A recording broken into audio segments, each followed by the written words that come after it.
Greetings, Pastor Sara here, making breakfast, and I wanted to invite you to start a conversation. Human sexuality. What does the Bible say about it? What are we supposed to say to one another about it?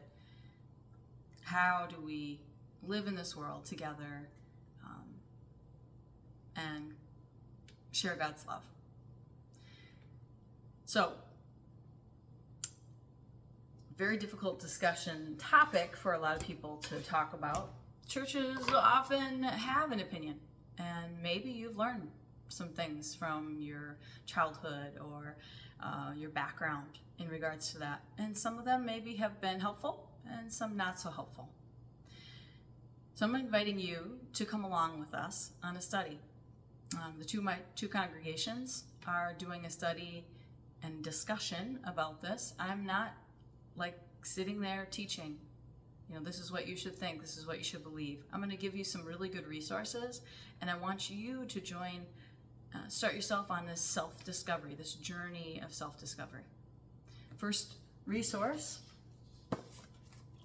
God and the Gay Christian, Matthew Vines. Not the only book out there, but a good book, an entry-level book.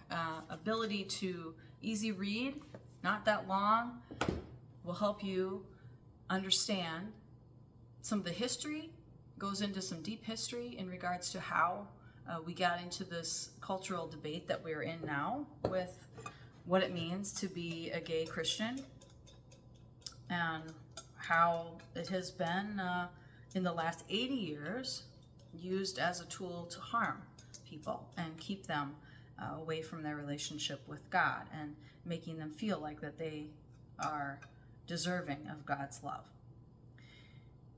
Another resource is a movie titled 1946. Now this movie, you can get it on Prime, Amazon Prime. You can go to their website, 1946.com, and you will find there, I believe, the free version of this movie. And this will talk about how the homosexual word was not in the Bible until 1946, and how 22 men gathered around a table and took two Greek words, merged them together, and came up with this. There's been a debate ever since then about how that happened and what that does to our culture and how that has changed what people believe.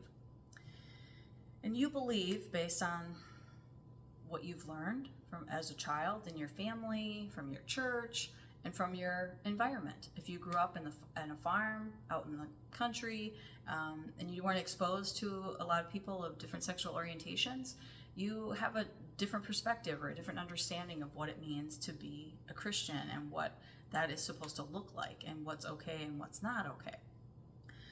So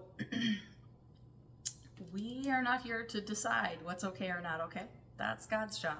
So if we put ourselves in a position of pointing fingers and telling people what God likes and what God doesn't like, that's breaking the first commandment, which is that we should let God be God, and we should ourselves be children of God, learners of Jesus, followers of what Jesus has instructed us to do.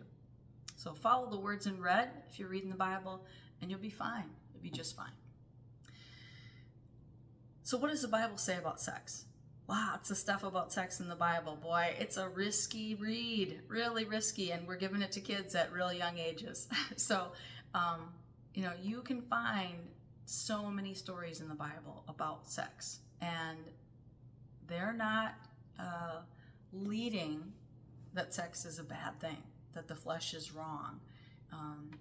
You've got David, who was a king, raped Bathsheba. You've got King Solomon, lifted up as a king for many years, decades actually, has had 600 wives and concubines, and all these stories in the Bible that have sex related to them in their story have a message to us. They're teaching us something. And it's not that sex is wrong. It's not that loving your neighbor is wrong, or that loving your spouse, whatever orientation that they are, whatever gender that they are, is wrong. It's about teaching us how to love each other, to get along with one another, to support one another, to be in relationship with one another, how God is God and we are not. And so I think a lot of churches use sexuality to harm. They use it to separate. They use it to point out someone's sin. But sin is actually harming someone else. It's putting yourself in the place of God and saying, oh, I know that that's sinful. Well, we're all sinners. I mean, let's just be real about this. What someone's orientation is, what their chemical makeup is, what their hormones have been directing them to, how can that be wrong? If God made everyone and we're all created in the image of God, how does this all work, right? So I'm encouraging you to join this journey with me of self-discovery, to figure out what it is that you believe. What is it that you understand about this, given these new resources? Because when we learn, we only act upon the things that we know and we learn. But when you learn more things and you grow and develop over time, and this brain that God gave us continues to be able to do that, you understand more and you encompass more and your views change. So I'm not telling you what to think or believe. What I'm asking you to do is to join a journey of self-discovery.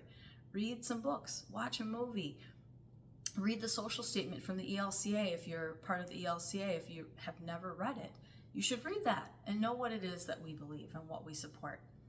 And it's under advisement, it's under change, just like the Bible. We continually are updating and changing the words of the Bible because our culture changes, our language changes, the way we understand things. But God doesn't change. Christ is with us, loves us, forgives us, is all-encompassing all the time.